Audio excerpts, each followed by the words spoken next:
Hey Tom, how are you, mate? I'm good. How are you, mate? Long time no speak. Long time no speak, long time no see. It's good to see your little smiley face. Yeah, you're doing well, mate. And your challenges. I'm well proud of you, mate. And well done. Oh, it's nice to hear. I'm on the injury bench at the moment, but I thought if I can't do running, I'm going to talk about running. And who better to talk about running with than the ultra runner, Mr. Tom Garrod. Now, Tom, if you don't mind, I'm going to embarrass you a little bit. Give a little brief intro of why exactly the timing of this podcast. I've always kind of wanted to speak to you on it. Is going to be very, very poignant. About a month ago today, I think you finished what is a double long last. I'm going to pronounce this wrong. Cymru. Yeah, I think so. I mean, Reece Cymru. will probably slap me if I pronounce them wrong. Yeah. Yeah, and that just for context, because so many questions. Is a double length. Effectively, you're running, I think, from, correct me if I'm wrong, the top to the bottom of Wales, and then back from the bottom up to the top again, back to back. Yeah, pretty much. I mean, yeah, it's pretty much exactly what you said. I mean, there was a break, which I planned kind of roughly how long to take, but it was all dependent on how long it would take me to do the first bit. Yeah, in short, it's from Holyhead to Cardiff. So it's the port that goes to Ireland, right at the top of Anglesey, all the way down a cycle route 8, which is predominantly majority on road. Yeah, there is a little bit of trail, but it's not like the Thames Path or the Kenton A, but it's more like a gravelly type of road. Because it is a cycle trail, it's not going to be like muddy. So straight down pretty much when you miss all the mountain ranges off road, but you kind of go through Snowdonia, through the middle of Wales and Brecon Beacons, but it's kind of, you go high and then you go into the valley. So it was really good weather on the first bit. But water every 25, drop bag every 50, no support, no crew, no help. You're on your own, you have to get food. I'm vegan, so that was fucking hard. And then I finished in 79:34, which was last time I did it in 83:56. So I did it Wow. in 20 quicker. Yeah. I slept for 1 hour, about an hour and a half, maybe, in the whole race. Did no one tell you you're not meant to go out quick on a 500-mile run? Well, no, I didn't. That's the point. Yeah. I had a chest infection about a week before the race, and I was taking antibiotics. And on the day of the race, I was still on antibiotics. So when I was running, I had to literally stop, bend over, and go to open my airwaves more. So I didn't really get into my running properly until about 165, maybe 170. Because of the chest infection, I started really pushing it, because it was all mental getting through that first day and first night, because it was quite warm, and then the night was cold, because obviously you're warm in the day, cold at night, and you kind of sweat because of the clamminess you get in ultras. You kind of have to warm up and that. And there was no indoor checkpoint until 100. So that was after the first day. So it was like 24, 25, 26 hours later, we got to the 100, I think. And then, yeah, the second day was a bit better, slightly better. And then I started kicking it in the latter part of the second day, about maybe 20 miles before Brecon, which was the 200 checkpoint. And then... Blimey. So you kind of took that long to shake off the rubbish, I guess, feeling you were dragging into the event to then feel a bit more normalized. So even though other people may have started feeling fresh, this is crazy, right? But I sort of understand it, because I'm ashamed to sort of admit it, but I have started ultras with a hangover before, which is the closest equivalent I can think of to what you're describing. And then when that goes, your heart rate and everything normalizes. You see double the amount of runners. I don't. Because of your beer eyes or whatever in the morning. Like, oh no, it's not that bad. I'm just saying, but yeah, it's kind of closest I can feel, artificially, of course, to feeling ill. But so you felt warmed up, or like you cleared out that chest thing by about, it would be a third of the way in, Tom. So because it's you say about 160, 180 miles. It's obviously 253 miles if you go as the route goes, times 2, right?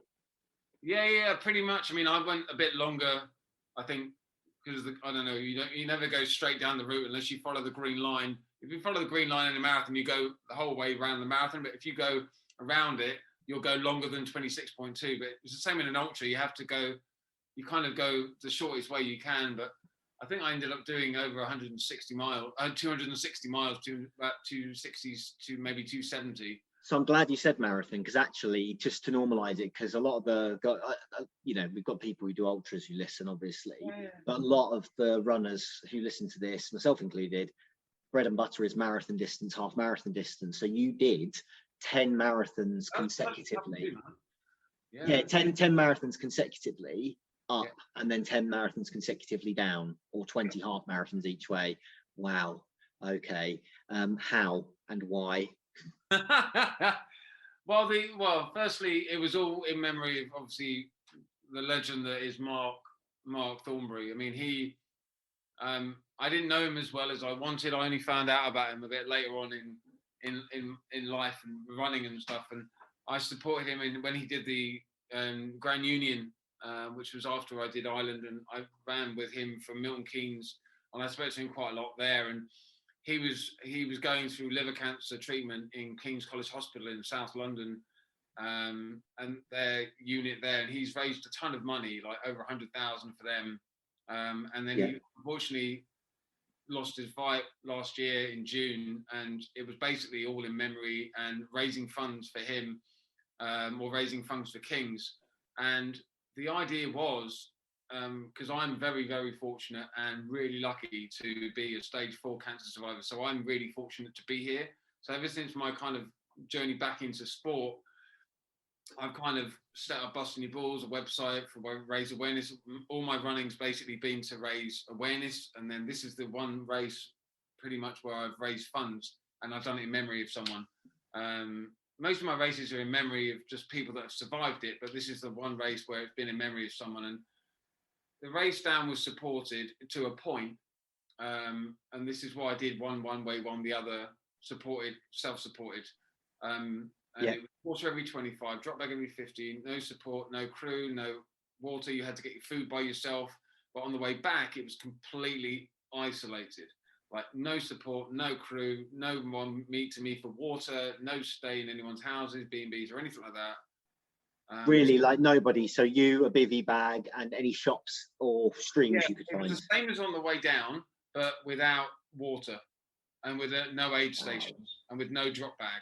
But the reason for that is when you go through an illness, whether or not it be depression, cancer, any kind of illness, whether it be mental or physical, you are supported, if you're lucky, to have friends and family and loved ones near you and doctors and nurses. But on the other hand, you are completely isolated in that no one understands your situation. People understand that, you've been through cancer, or you've been through depression, or you're alcoholic, or whatever it is, but no one understands exactly what you are feeling. They will have an idea, but they won't exactly understand what you're feeling. So that's the reason I did one bit with the race and one bit completely isolated. So that was the reason behind it. That's really kind of powerful. I'm being flippant here. I sort of probably thought you would have done it that way because, to be honest, the race is quite minimalist anyway. You're quite a hardy guy, and you probably inevitably, despite your popularity, can't persuade that many people to follow you down in a car through Wales for 4 or 5 days, however long it took to do the return leg. Sorry, it might have been 3 or 4, but you did it specifically for that reason. So I mean, it's a really powerful thing to say that whatever the illness is, only the person going through it can specifically understand it. And I suppose, notwithstanding doctors and things, and I'm obviously referencing your amazing, almost miraculous recovery from cancer, you're the only person in a way who can sort of do something about it. I mean, the only person that can really, you can have support from loved ones, friends, family, and counsellors or whatever. Yes, it helps. I mean, when I went through cancer, I was going through all the wards, chatting to all the patients with my drip, just to kind of not be sat in the bed doing nothing. Otherwise, you're just going. I mean, there's only so much Only Fools and Horses you can watch, and there was no internet. I mean, really, there was no Facebook, no Twitter, no TikTok or whatever like that. So you can't really put your story online. That was really, really new then. It was like 2004, 2005. So it wasn't really big then. So you had to walk around and talk to people. And the nurses were like, see me doing this now. And they went, Tom, do you mind going and chatting to that guy? He's a bit late with his meal. Can you just go and talk to him so he doesn't know that his meal is late? I went, yeah, sure. So I was the person that distracted, because they were so busy, and they were so lovely, the nurses, but I was like almost a volunteer as well as going through my illness. But I love talking to people all the time. If I can help and inspire people through their journey, whatever they're going through, I think the most important thing, if anyone's going through anything, is this. It's not that. It's not what you say. It's how you listen and the time and the empathy you give that person, because they know what they need to do. They just sometimes want to get stuff off their chest and talk to someone. And it's not just talking to someone, it's find somebody that will actually have the time and the patience to listen to them, because there's so many people that pretend that they've got busy lives and they just haven't got the empathy and the time. But if they just spent a bit of time listening to people rather than trying to be a fixer, the fixers, when you fix someone's solution or issue, then you're just basically trying to it's almost making you feel good because you've done it. It's like giving a guy on the street 20 quid rather than saying, I'm going to sit down with you for half an hour rather than give you 20 quid. I guarantee you they'll take the half an hour rather than 20 quid, because you've been giving them time out of your day to make them a member of society. It's the same as everyone that's got time. If you say, hi, how you doing? You're right. Normally you would say, yeah, I'm good. How are you? Rather than saying, yeah, I'm okay. I mean, how many people would say, what's going on? Do you want to have a chat? Not a lot. Not a lot of people would do that in reality. Yeah, it's part of the social contract, isn't it? And I've always said, not as eloquently as you just described, and again, really powerful, but always said the most generous. This is why I sort of love people who volunteer and who have supported me in my things that I've done. Is the most generous thing a human can do for another human is to give up their time, because it's the one thing none of us can get back. Yeah, because it says a hell of a lot about you as a person. I mean, if people have volunteered, which they have done for you, I mean, the amount of people that came out when you ran your 100 marathon, yourself included. It was amazing, though, because that says so much about you as a person, though. It's not just, it's great that everyone came out and it's awesome, but it's you. It's you that did that. But this is about you, Tom, and you turned up at my 100th marathon, and I think it's probably really obvious now, but I was the sort of person that needed a good ear like yours then. The kind of person to listen to me who I didn't know I needed at the time. Yeah. And after that, we actually, I think formed, this is pre-COVID, and then COVID happened very quickly after, but you even offered, like, for free, and we'll talk about your coaching, you offered to coach me like as a bit of a guinea pig. And I explained to you I was an uncoachable person, but maybe we revisit that down the line. But with your coaching, I mean, you've obviously got the experience, you've obviously got the qualifications, but I'm just talking about, you must offer not just running coaching and ultra coaching, but something more holistic, right? With like mental well-being and all this. Yeah, I mean, you can give someone a running program and just let them go, because I don't do 6 months, 3 months, 12 months running programs, because I mean, there's a lot of coaches out there in the world and they're really, really good, and they've got a lot of qualifications and things like that, and they're awesome. What I do is I give an empathetic ear. So I'm pretty much in touch with people that I coach every day, every single day. If they want to contact me, they send me a voice note. I encourage people to do voice notes. I'm quite big on that. People get a misconception of voice notes. They think, oh my God, you can't be bothered to text or anything like that. But the thing is with voice notes is that they have empathy. You can get emotion across. You can get feeling across. You can get your words. And if you say to someone, hi, how you doing? You all right? Nice to see you. You can't, how can you get that on a text? How can you get that on paper, on writing? When you hear someone's voice, it's like, yeah, you can do this, man. Come on, you can do this. I send videos of myself to my athletes before races going, come on, man, you can do this. Just take it easy, nice and easy. Just enjoy it. Don't worry about it. It's going to be okay. So one foot in front of the other. That's just play, like the late Alex Flynn, who passed away recently, just keep moving forward. Keep moving forward. That's what it is, So here's me now at once understanding but feeling quite bad that when you were voice noting me to try and arrange this evening's chat, I was just replying back with, to be fair, my dog was sleeping at the time, that's the excuse. But you were like, gonna be like, hey babes, you're right, I've been ages, let's chat. And then I was just sending you my dead robotic messages back through Facebook Messenger. I mean, but I think void of empathy. I apologize. No, there's no reason to do that. It's just whatever works for you. Because when you do voice notes and things like that, I mean, I've only learned on WhatsApp that you flip up the arrow to make it, so you don't have to keep your finger on it.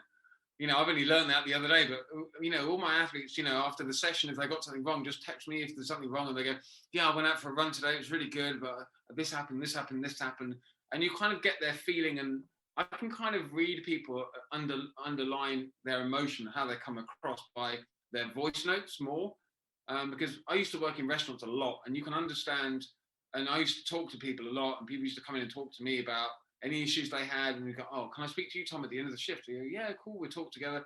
And even without looking at them, you can understand their emotion just from the tone and it was okay, but it was really good, blah, blah, blah. But then if they said that on a text, to be like, it was really good, but I'm not too sure how this is going to go. And then you can kind of get misconception or misconstrued if you don't know that person, and you can get to them so much quicker on a voice note. And it's just easier rather than just typing. And sometimes they can just run away with how they feel. And a lot of my athletes don't just talk about running, because everyone's got a story when they run. They're kind of not just running for mental health. A lot of people are running for, just to get a bit of time, to get better thoughts, to get emotions out, to just get out the door because they've got something going on with family, or they just want a bit of me time. And I guarantee a lot of people when they run, if you say, what did you think about when you ran? I went, I don't know, wife, husband, money, and then what I do, my mind goes blank after that. It just stops, and I just look. Yeah. God, this is beautiful, because you just go in a place of serenity. But so it's all, my coaching is not just that. I do a 2-week program, so it's a 2-week. People chat to me, they get in touch with me, they say, right, I want to do this race with this race. How much time have you got? How many sessions can you do? What's your living thing like? Do you run to work, walk to work, all that kind of stuff? And then we form a program of how many days they can do. So you do a 4-day week or whatever. And then if they do want to do marathons, then you do 4 sessions. If they want to do long distance, then you do back-to-backs and all that kind of jazz. Yeah. And then they put their program in, their results into Training Peaks, which I send them a link for. And then I see their results and do the next 2 weeks according to those results. So it's all genuinely tailored, because a lot of people say, yeah, I'll do a tailored plan for you. But to be honest, they've got a cookie cutter out, and they've just got, you're training for a marathon or you're training for a half. And okay, they might have written it a bit, but they're not adapting it as they go, because that is a lot of work. But you're kind of empathizing, interacting, and adapting that training plan. Do that, and it does work, and they've got proven results. But for me, I think you could have one person that's got, okay, I can only train 4 days a week. Then you're gonna have to change completely. Then you're gonna have to completely change that program that you've already pre-written. Then some people can only train 3 days a week. Some people can only train 2 days a week, and it may be like you get an injury, or something comes up on a Saturday and you can't do the session. So if you then miss 2 sessions, then that's have a domino effect on the following week. So I've given programs for people, I've written the 2 weeks, then something happens the week before, so I've had to rewrite the program I've already written, which is online, because they had to miss the one of the last sessions. So it's all live and it's bespoke, and people can say I say to my athletes, look, 24/7, if you've got something issue, because the people, obviously the world never stops, because if the people in Australia, America, Thailand, wherever they are, they're awake and I may be asleep. But if they say, can you talk? I can get up and just go, right, what's going on? There's something going on with their life that they want to talk to me about. Yep, game on, I'm here. That is really quite committed. And sort of going full circle back, because I just got to ask more about it.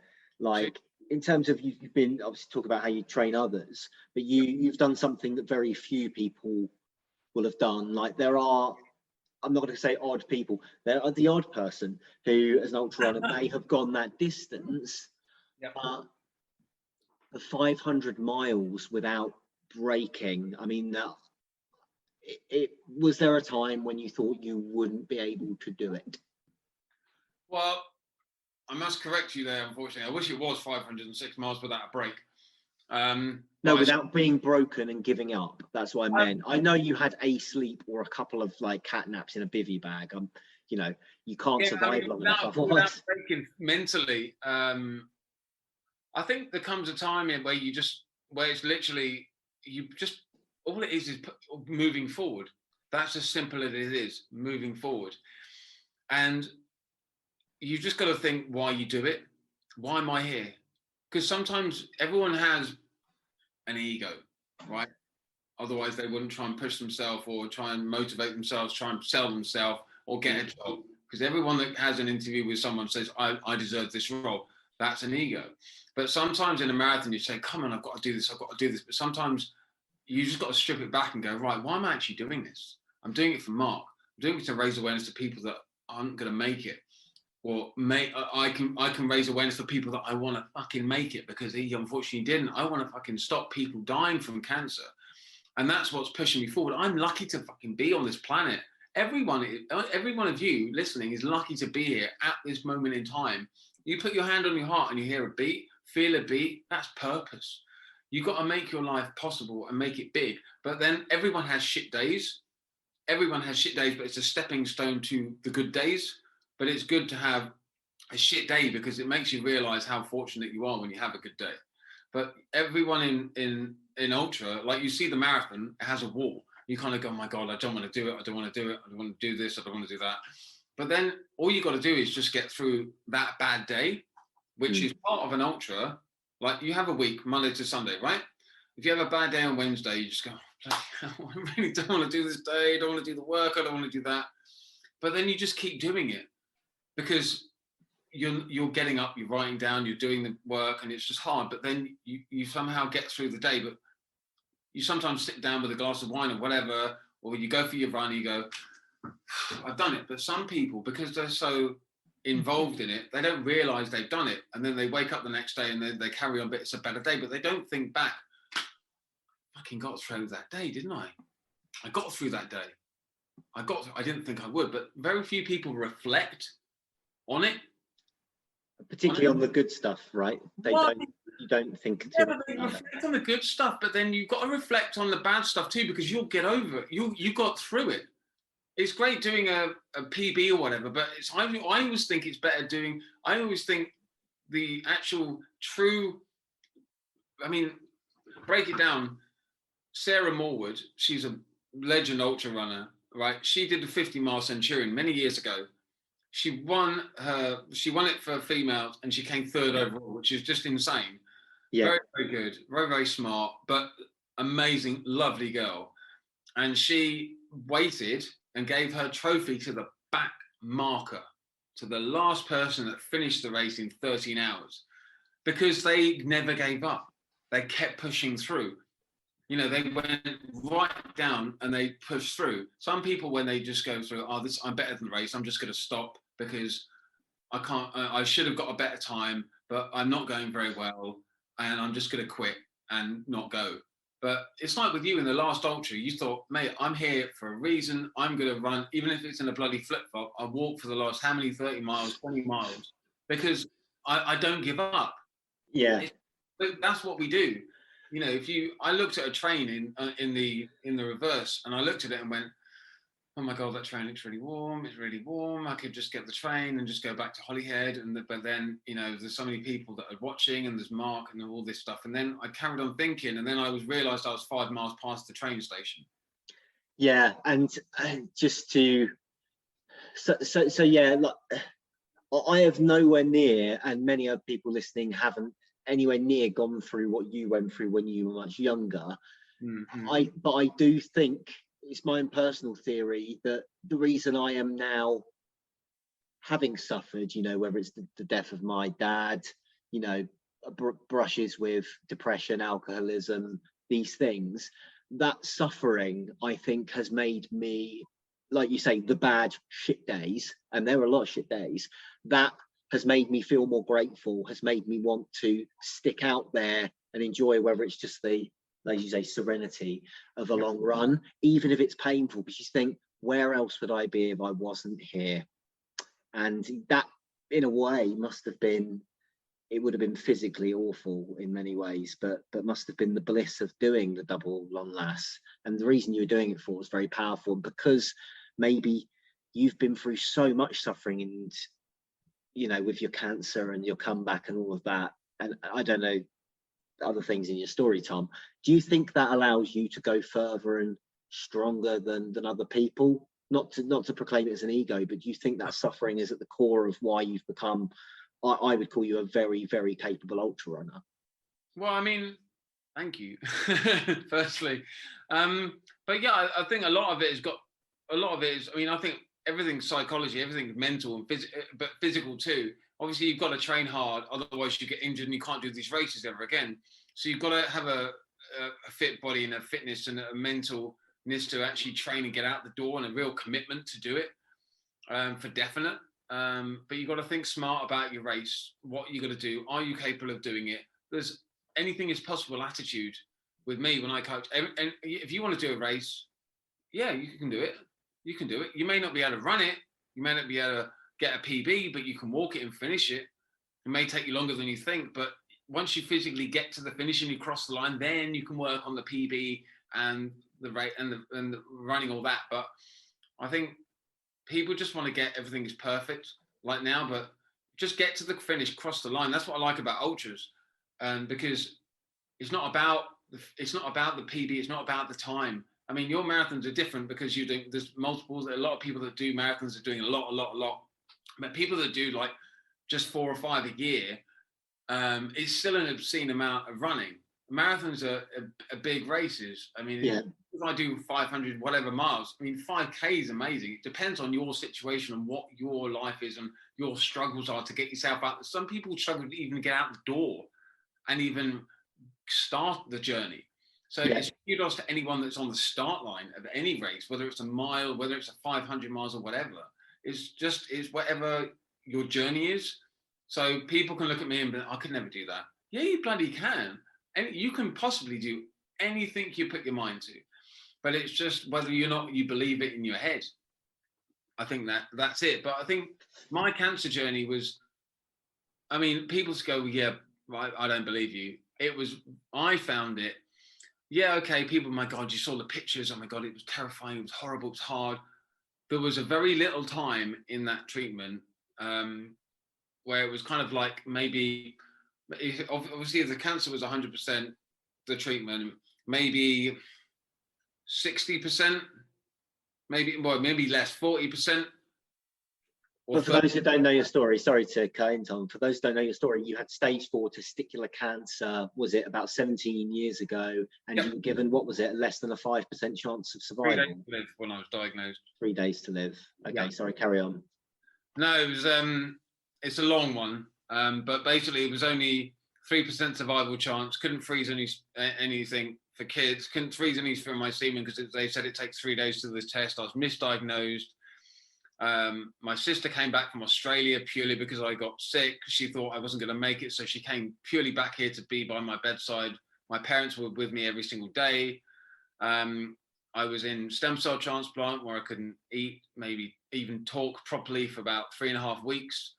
But the weird thing about the illness, and I had blood transfusions. I had the op, which removed the testicle at the end of the treatment, and a huge scar there, which was just there, which basically went into my liver, abdomen, then, so it was pretty brutal. It was brutal, but there was only about maybe 35% of it was I found hard, maybe less than that, because I was going through a pretty, excuse my expression, wanky time when I was younger. I wasn't really, a lot of the stuff I've been abused, I've been bullied, I had encephalitis. A lot of people had let me down, like my friends, my mates. And I didn't have a close group of mates at all. And when I went through an illness, it was like going into a hospital and people gave a shit about me. People cared about me. People wanted to talk to me. I wanted to talk to people. People wanted to listen to me. And I felt, oh my God, this place is great. But behind the other side of those doors, no one gave a shit, really. I mean, yeah, family did. but there's only a limited time on if you've got issues that people want to listen to them, you know. But over there, it was like people just talked, and I felt I loved it. I didn't really hate it. There were times where I was banging because I couldn't talk for 3 weeks, so that was hard. Mm. There's only one day where I had to take Valium. I was doing nosebleeds and things like that, but the most of it was all right. To be honest with you, it wasn't that bad. I felt like I was part of it, but the week after, no, about 6 months after, I'd lost my job. Company went into administration. I found out, I walked into a flat that me and my partner had at the time, and she was in bed with someone else within 6 months of me coming out of my cancer operation. And so she was in bed, and I was still got staples in me and still recovering, and she was in bed with someone else. And that vision, it was just like, oh, for God's sake. And that, I got a flat. I was out on the balcony where you can manipulate the window, sit on the ledge, drinking Jack, smoking a cigarette, and thinking, I just don't want to be here anymore. I was contemplating literally just jumping and just pushing myself off my flat and just hitting the ground and just ending it after my op, because seeing my ex-girlfriend in bed with someone else was worse than the whole treatment. And that was when I had steroids, where I was not in a good place having steroids in the treatment. But when you see a vision of your person that you wanted to be with, that completely messed me up, because cancer's not self-inflicted. That wasn't self-inflicted. I did nothing wrong. When I was diagnosed, I said, okay, start the treatment. Let's do this. Let's get through this. Come on. It wasn't denial. I accepted it because I knew I didn't do anything wrong. But when I saw her with someone else, that completely broke me, because I thought, what have I done wrong? Was I like this? Was I like that? But I found out later on from a friend of hers that she just was speaking to somebody at work, and they basically started going out. Then they slept together and all this kind of stuff. And that was while I was in treatment too.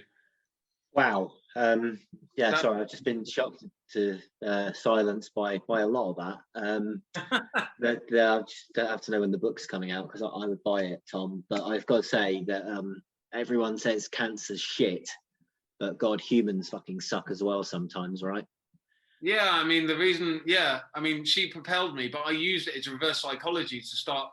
I kind of flicked the cigarette out of my hand, looked back into my flat, looked in the mirror and said, come on, mate, you're here for a fucking reason. You beat encephalitis, you beat the bullies at school, you abused, but you still here, you know, right, you can't let this girl fucking win. You're on this planet for a reason. It doesn't matter whether people don't like you. You just got to get people on you. So stop people going through what you're going through. Right. What made you happy when you were at school? Let's do sport. Let's do that. So I started running. I started, just doing 5K, 10K, whatever after work. I was working for Ramsey at the time, and I was doing 10Ks after work. I did 10K for a month. I did Mad May Idea, where every single month, every single day in the whole of May, I ran 10K. Then I did part of a try every day in July, which was a bit of running every day, either run, cycle, or swim every single day in July. So, and then I started kind of building it up, and I saw a running coach in the running show, and I thought, right, okay, let's try that then. So I started doing ultras. I started doing a marathon in 2012. I started to do my first 100 in 2012, dropped at 90. The following year, I did Grim Reaper, the same event. I came third. And then the same weekend, they started on the Friday, finished on the Saturday, and then on the Sunday was a half marathon. I did that. I did it in just under 2 hours, I think, a half marathon, because I saw her world record for Ireland. I thought, I want to get that. I want to run Ireland. So that was my aim from 2012. By which you mean from the whole way up, from South to North Ireland, right? Yeah, so I mean, you love running across countries. Yeah, I mean, I basically saw her record and said, right, I want to get that. I want to get Mimi's record. And then every single race up until then was kind of like, I'd even done my first Thames Path 100, and I basically crawled. And it was a mile and a half to go, and I was hypoglycemic. And I was walking out here, and I thought, I was crawling to the finish. And I got there with help of a passerby who just gave me loads of water and threw it over me. But I got to the finish, and the following year I arranged to meet her at the same point. We ran together and to the finishing shoot, and I did it in I think 5 hours quicker than the year before. And then I tried to do the GUCR, Grand Union Canal, after that. And that was not a great idea because I was trying to build up my endurance to see, right, if I could do a long event, then a long event, then I could do Ireland. So I did Grand Union Canal, dropped to 85. And then the following year I did it again. And then I discovered T184. I went, well, hello, what's this? T184, the whole length of the River Thames, completely self-supported. You have to carry all your food, no crew, no support, just water every maybe 13, 14 miles. I thought, I'll have some of that. So I did that, came second, did it in 55. The following year, I thought, shall I double it? Let's double it. Okay, I'll double it because I thought that's roughly the length of Ireland and it's a year before Ireland. So I thought, okay, let's try that. So I did that and I was a bit pissed because I came second again, but I wanted to really turn around completely. I didn't want to stop at the finish. I wanted to turn around and come back. But it rained for the last maybe 15, 20 miles and I thought, oh, you fucker. And I got really soaking wet feet. And I thought, right, we've got to respect the distance because I've never run 184 back to back. So let's find, who has? You're going to get trench foot. And so I had to dry my feet. I think I had about maybe 6 hours sleep, 6 hours rest to dry my feet. And then I ran back. And then afterwards I said, I did my Facebook post and I said, thank you very much. The next day I said, I'm going to run the whole length of Ireland. On my 40th birthday for testicle cancer awareness. So we sent about 450 posters on my cancer awareness website throughout the whole of Ireland. We got in a few papers and stuff. It wasn't to get a world record. It wasn't to go, oh my God, look at me, I'm running Ireland. It was pure awareness for testicle cancer. That's the only reason I did it for the world record. I remember this is when you were properly on my radar and I think I sort of shyly requested you as a friend. We've definitely been in a couple of the same events, but I'd never known you. I knew of you. I was aware of busting your balls and some of the mad things you've done, although this is, to be honest, the first time I'm hearing about some of the escalation. And wow, geez, like it was all building up to that really, and I quite like it. And then after that I started my coaching. Then COVID happened. I did I got qualified as a coach, advanced coach, and then before COVID I did the Canal Slam. So I took the whole of 18 off just to get because when you're obsessed with running, I thought, right, I can't do that. Train 5 days a week and get qualified as a coach. Drop that. 18 is purely about getting qualified and a bit of 19. So I started to do that, got qualified as a coach, bloody hard work. I even got bullied in there because they were all chemistry and physics people. And they said, the people on the course and they got A-levels and whatever diplomas in this. And I was all practical talking to people, things like that. And so they said, we said, right, now tell us about the heart, Tom. And I went, okay, I told them about the heart. We had to revise with somebody in the class, but they already knew everything. And they said, no, I don't need to help. I already know what I'm talking about. So you're on your own again. I thought, oh, I'm back at school again. So it was hard, but I got qualified. I did the Canal Slam the following year. Then I discovered long laps, but I think Grand Union Canal in 41. And then I did Kennet and Avon in 37. Oh, you beat me. Damn. I'm not surprised, but wow. Yeah, you did well, man. You did good. I saw your times. You did good. No, but the slam, mate, I am, just impressive. But to be honest, it's mad to say, but Canal Slam just seems like a series of training runs for some of the other stuff you've done. So, well, no, I mean, it's not that. Everyone thinks that.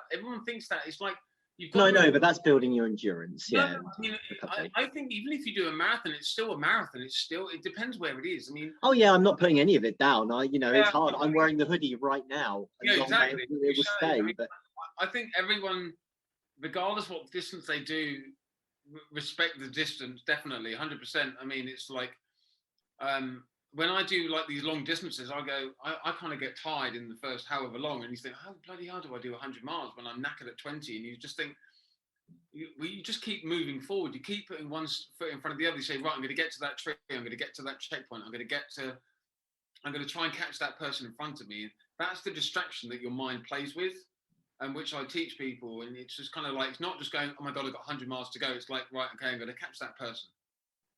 And then that's it. And then you distract your mind from thinking of too many things at the same time, because at the end of the day, all it is one foot in front of the other. That's that's it. Yeah. There's nothing. And I think your head is the reason that you either. It can be very powerful either way, right? It can get you finished. It can make you go on that train and get warm again very easily. It's a powerful thing. Yeah, I mean, at the end of the day, I mean, there's nothing. I mean, I always say, regardless how good you are, regardless how strong you are, regardless how better you are than everyone in the race, if your race is not going the way you are, the way you want it to be, unless you're injured, I don't think you should stop. Mm-hmm.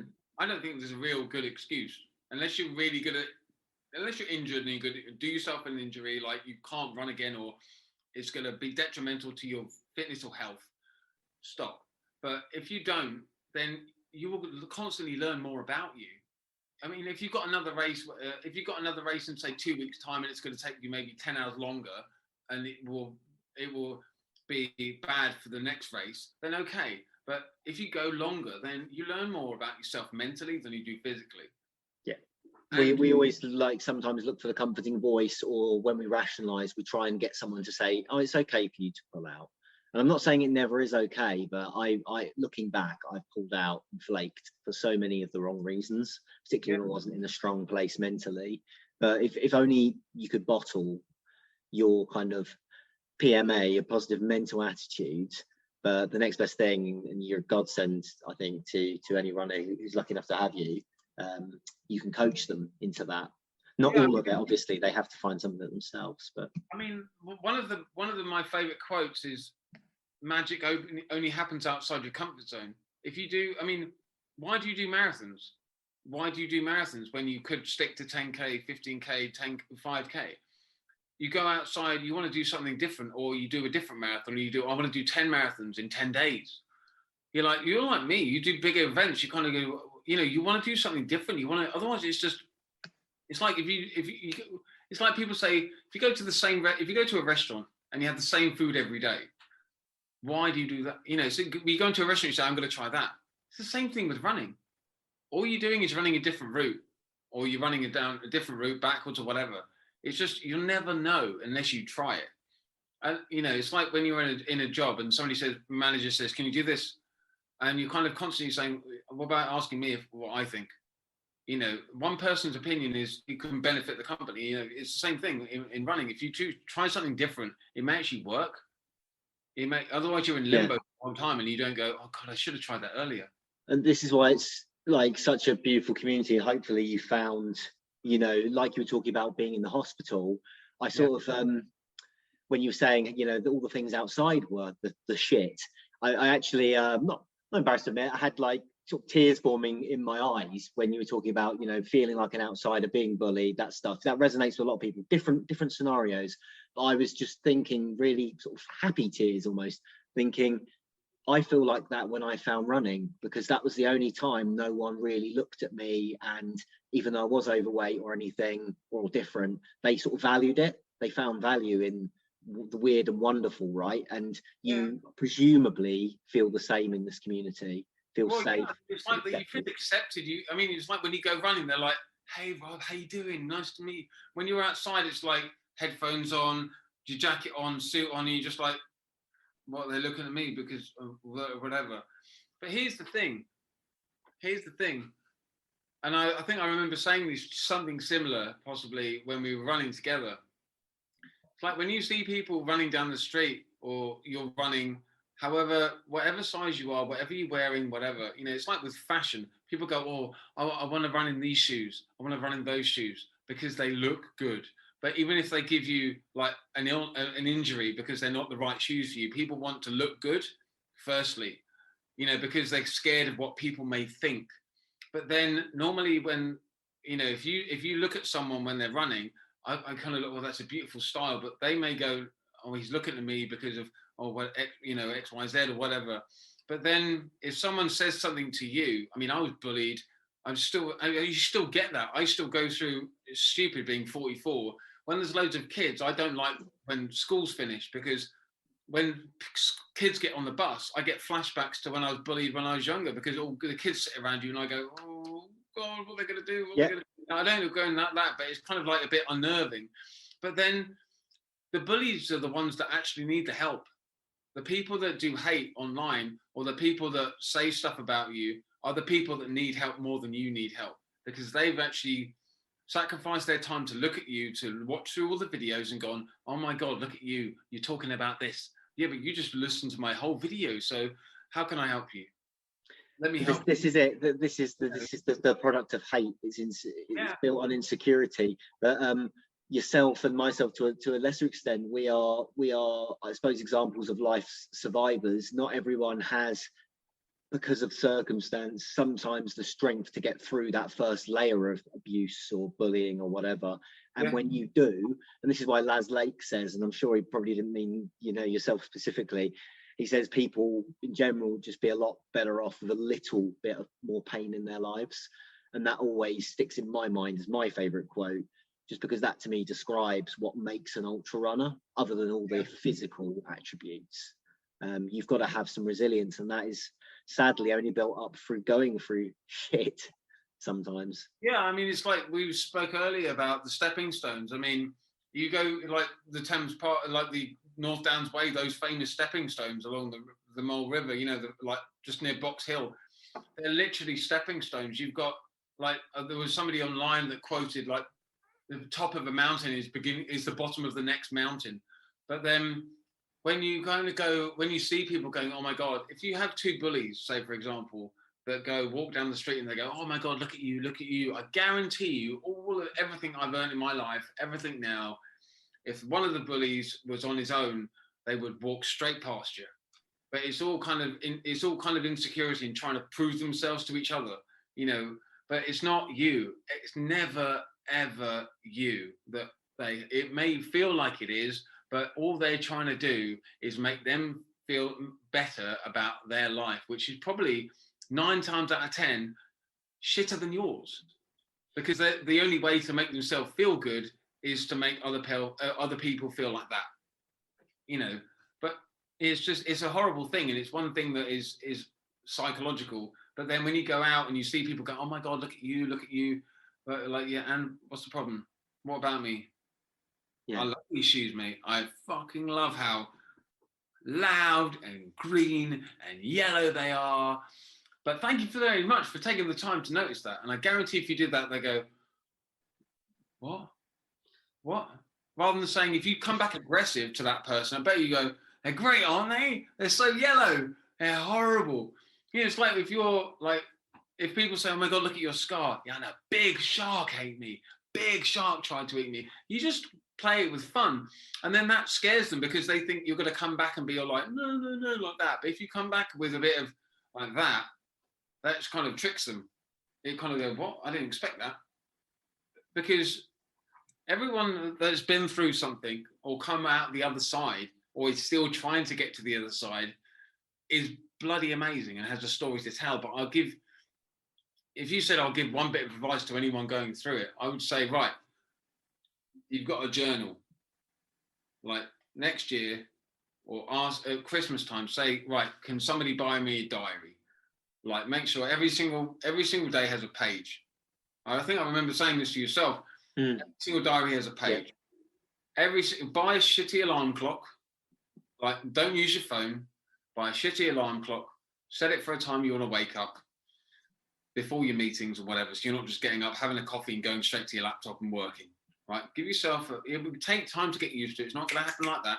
So be patient. Listen to it.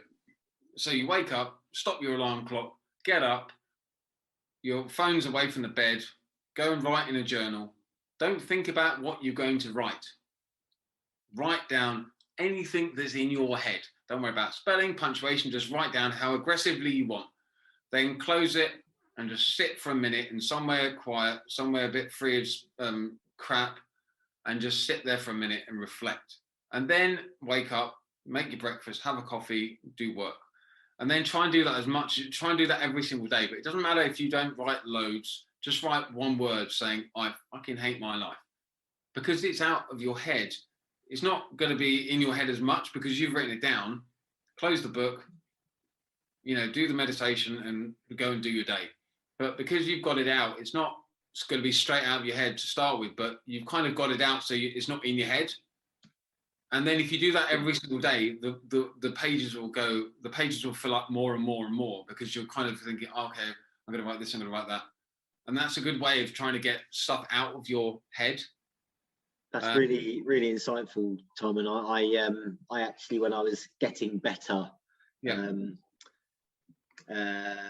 towards the start of this year, some of these things were absolutely integral, and so it really resonates with me. And I could do with another diary, so you've just helped give me a nudge for what's going to be on my Christmas list. And I can completely echo everything you've said.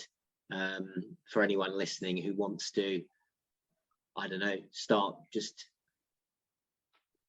making changes or getting stuff out of their head. And it sounds mad when you say buy a shitty alarm clock or whatever, but that back to basics thing, bit of paper, rubbish little alarm clock. Well, as soon as you get off the phone, as soon as you put your iPhone on, or your iPhone beside your bed, I mean, people that were fortunate, and I will emphasize the word fortunate, to be alive before mobile technology, will kind of understand that people go, oh my God, how do we live without technology? But I think the main reason why people don't think they can live with it is because it's almost like, if you put stuff on Facebook or you put stuff online, it's almost like somebody likes it. It's somebody's messaging me. Somebody's doing that to me. Somebody's doing this for me. Somebody wants to talk to me. But we somehow got through it without the mobile phone technology. If you turn your phone off for like a day, you can still obviously have your Nokia phone or whatever, or an email. And it's, people can still contact you if they want to with a phone, but it's just a phone. No text, no nothing, no internet, no Facebook, no Messenger or whatever. It's quite nice, but a lot of people, when they get it, they go, oh, I feel a little bit better now. It's kind of I can't think of what the word is. It's almost like self-gratification. It's almost I think it's I see it as an artificial kind of serotonin, like a sweetener, a social sweetener that isn't really real. So again, like when you're talking about actually having conversations in the hospital with people, actually having conversations. This is why lockdown was so hard and unexpectedly hard for even introverted people like me. I was like, and not to go off topic, but it's like, I think, and this is why running's so great, because it's the opposite of that, being alone, but enforced loneliness. And online it's the same thing, because actually you've got all of the options and all of the possibilities in the world, but when everything just falls silent and the likes stop and all the chats stop, you're more alone than actually if you've just been sat in a room with your book and your crappy alarm clock, I think. So that's why it's so wise what you said. Yeah, I mean, I think that too. I mean, I love chatting to people. I like being talkative, but I mean, when I was doing the run, the first bit going down, I was chatting to a guy, a runner, I think it was Dave Stewart, and we were chatting for a bit, but I just had to say, look, I'm just knackered. I've still got a chest infection. I'm just tired. I can't talk. And it is knackering when you talk to people in ultras, because obviously your respiratory system is your lungs, and that's moving you forward and whatever. And I was power walking, like, trying to do like 11-minute miles, walking fast and stuff like that. And I was like, I can't talk while I'm moving and stuff like that. And so it was hard doing that. And I had to say, look, I'm going to stop. And I sometimes train by myself.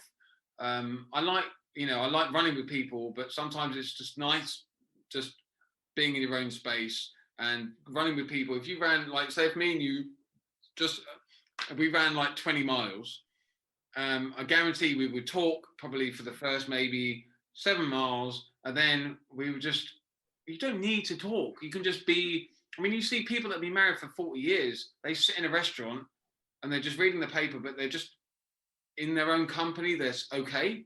Yeah, I know, comfortable with the silence. And you don't need to fill it with chat all the time. You can just be in your own space and then go, oh my God, have you seen that? Have you seen this? You don't need to fill it with silence. And that's kind of almost not an insecurity, but it's kind of like, I have to talk.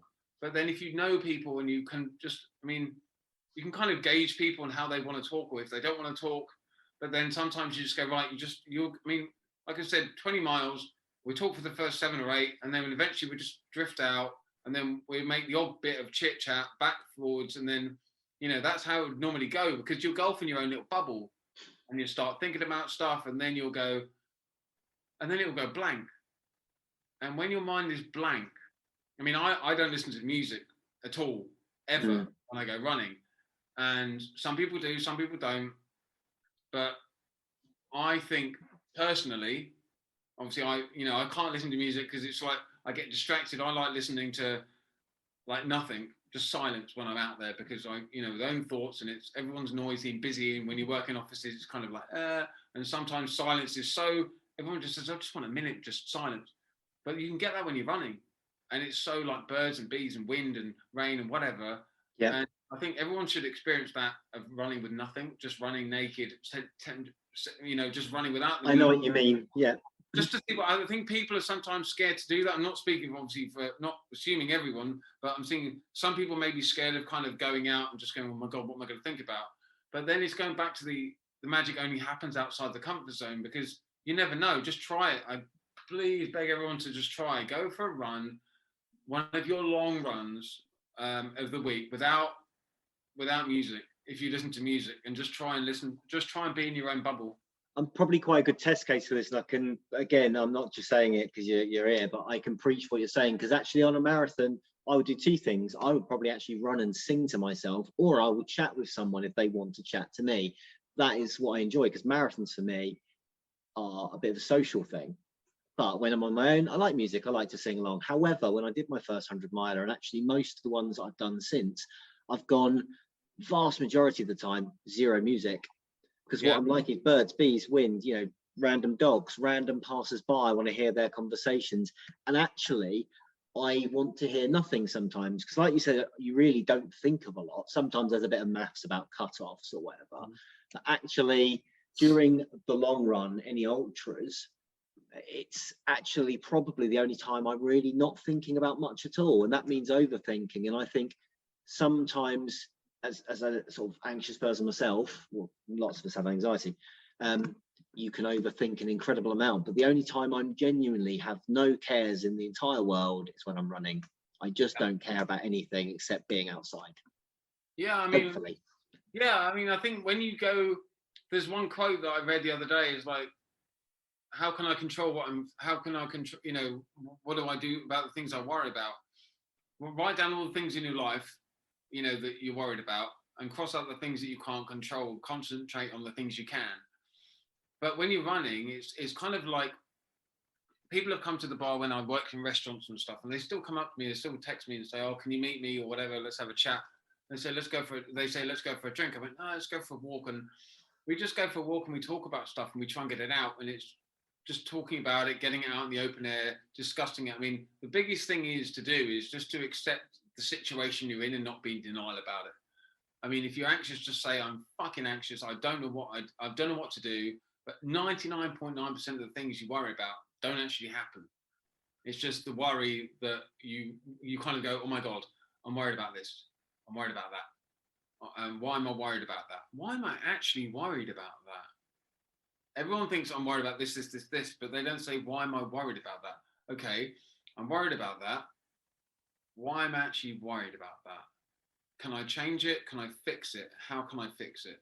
Because I think people have got, and I'll be blunt, a little bit impatient with life in general. They just want everything like that because of, I mean, it's all psychology, really, in the sense of, in London or whatever, if you're on a train, if you're on a tube and it's like a minute and you go, for God's sake, it's a minute. It's 60 seconds, chill out. The only reason why you're pissed is because you pressed the snooze button or you wanted to get a cappuccino.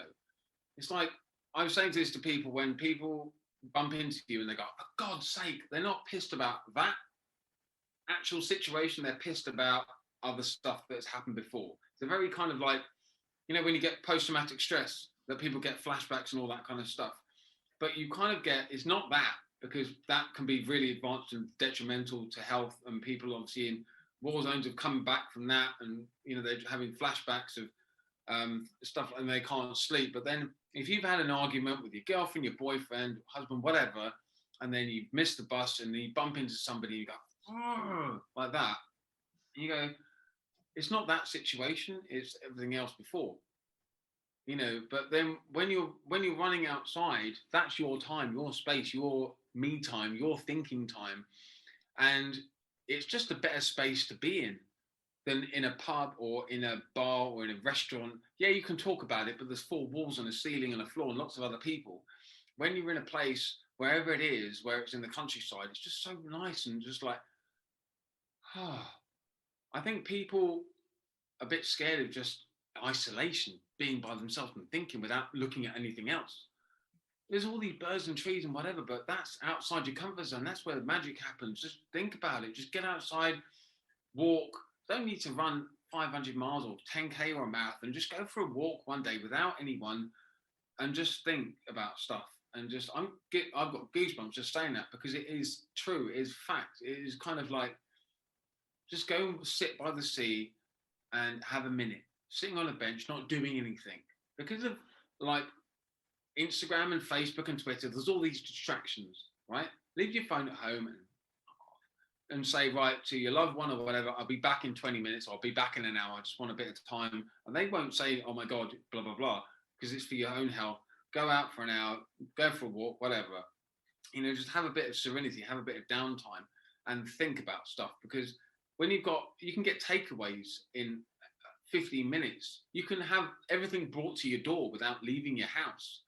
You know, you can get Netflix, you can get food, you can get drink, you can survive without leaving your front door.